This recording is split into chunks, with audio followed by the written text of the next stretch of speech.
Shalom sahabat pengharapan Kristen yang terberkati oleh karena kasih Tuhan. Renungan pada video kali ini adalah tentang hidup oleh roh. Dalam Galatia 5 ayat 16-26, Paulus berbicara tentang berjalan di dalam roh untuk membedakan dengan melakukan perbuatan daging. Apa yang Alkitab maksudkan dengan berjalan di jalan Allah? Pertama, takut akan Tuhan. 2. Berpegang pada perintahnya.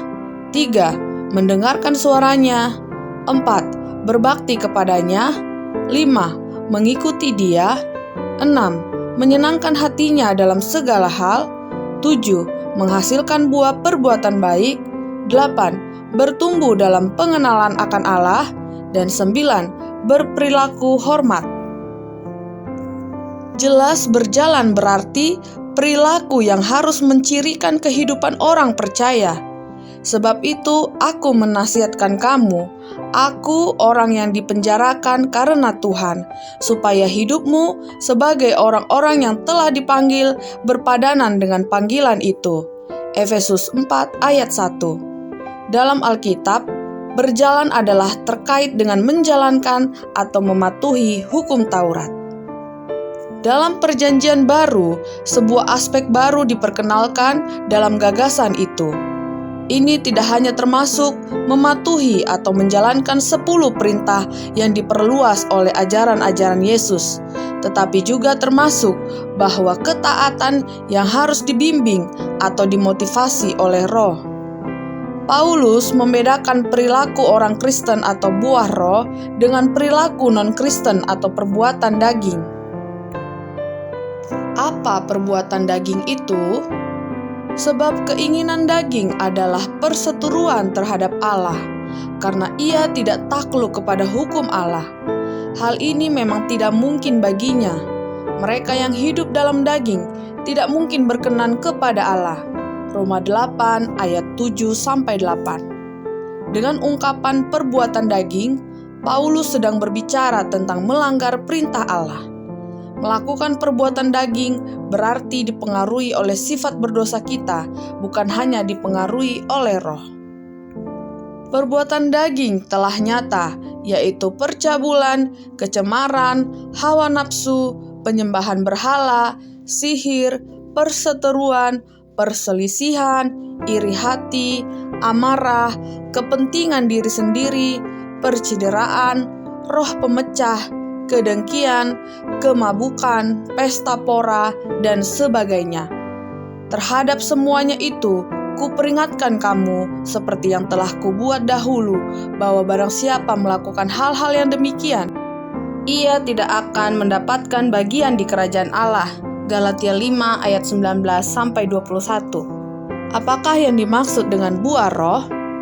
Buah roh adalah kasih, sukacita, damai sejahtera, kesabaran, kemurahan, kebaikan, kesetiaan, kelemah lembutan, dan penguasaan diri.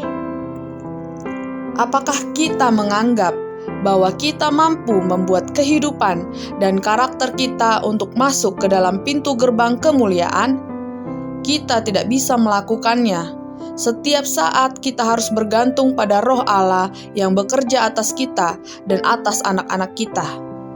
Belas kasih penebusmu yang mengawasimu dalam kasih dan simpati, sedia untuk mendengar doa-doamu dan memberikan kepadamu pertolongan yang engkau butuhkan dalam kehidupan kerjamu. Kasih, sukacita, damai sejahtera, kesabaran, kelemah lembutan, kesetiaan, dan kemurahan hati adalah dasar karakter Kristen. Rahmat yang berharga ini adalah buah roh. Buah roh ini adalah mahkota dan perisai Kristen.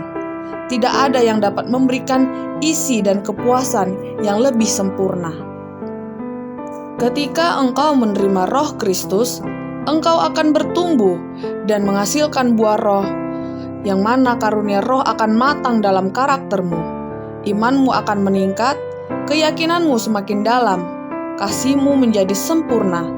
Kian lama engkau akan mencerminkan keserupaan dengan Kristus dalam segala hal yang murni, mulia, dan indah. Buah roh ini tidak dapat binasa, namun kemudian akan menghasilkan sebuah panen sampai kepada kehidupan yang kekal. Pergumulan umat Kristen. Sebab di dalam batinku, aku suka akan hukum Allah. Tetapi di dalam anggota-anggota tubuhku, aku melihat hukum lain yang berjuang melawan hukum akal budiku, dan membuat aku menjadi tawanan hukum dosa yang ada di dalam anggota-anggota tubuhku. Aku manusia celaka, siapakah yang akan melepaskan aku dari tubuh maut ini? Roma 7 ayat 22-24. Pergumulan antara keinginan berbuat dosa atau perbuatan daging dan keinginan untuk melakukan kehendak Allah atau buah roh adalah pergumulan yang terus-menerus bagi orang percaya. Kita hanya bisa menang dalam pergumulan itu dengan berpegangan kepada Yesus Kristus. Satu-satunya harapan yang kita miliki untuk mengendalikan keinginan daging adalah untuk membuat keputusan sehari-hari berada di samping roh melawan sisi keberdosaan kita. Jalan menuju kemenangan. Sungguh menarik bagaimana perbuatan daging ditulis dalam bentuk jamak dan buah roh dalam bentuk tunggal. Ada banyak cara untuk dosa, tetapi hanya satu cara untuk menjalani hidup yang menyenangkan Tuhan. Dalam Galatia 5 ayat 16-26, Paulus menggunakan 5 kata kerja yang berbeda untuk mengajarkan bagaimana kehidupan orang percaya dapat dihidupkan. Pertama, berjalan, walk KJV, hiduplah dalam terjemahan baru. Untuk berjalan-jalan, ayat 16. Untuk setiap hari, hidup harmonis dengan kehendak Allah seperti yang Henokh lakukan. 2. Dipimpin, dalam ayat 18. Untuk membiarkan roh membimbing kita ke jalan yang benar. 3. Menyalibkan, dalam ayat 24. Kita harus membuat keputusan tegas untuk mematikan keinginan daging. Kita juga harus menyalibkan keinginan daging ketika kita memberi makan kehidupan rohani kita. 4. Hidup, dalam ayat 25. Umat percaya harus memperbarui pengalaman kelahiran baru setiap hari. 5. Berjalan atau walk KJV, hidup terjemahan baru, untuk berbaris dalam satu arah, ayat 25. Jika kita telah menerima tuntunan Roh Kudus, kita secara efektif akan menunjukkannya dalam kehidupan sehari-hari. Roh Kudus adalah efisiensi kita dalam pekerjaan membangun karakter.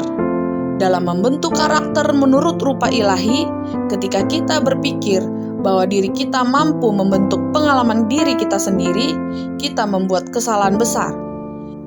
Kita tidak akan pernah mendapati diri kita menang atas godaan, tetapi mereka yang memiliki iman yang sejati di dalam Kristus akan bekerja melalui Roh Kudus. Jiwa yang di dalam hatinya ada iman akan tumbuh menjadi sebuah bait yang indah bagi Tuhan. Dia diarahkan oleh kasih karunia Kristus. Hanya dalam ukuran saat ia bergantung pada pengajaran Roh Kudus, ia akan bertumbuh. Pengaruh Roh Kudus adalah kehidupan Kristus di dalam jiwa. Demikian firman Tuhan, Tuhan Yesus memberkati.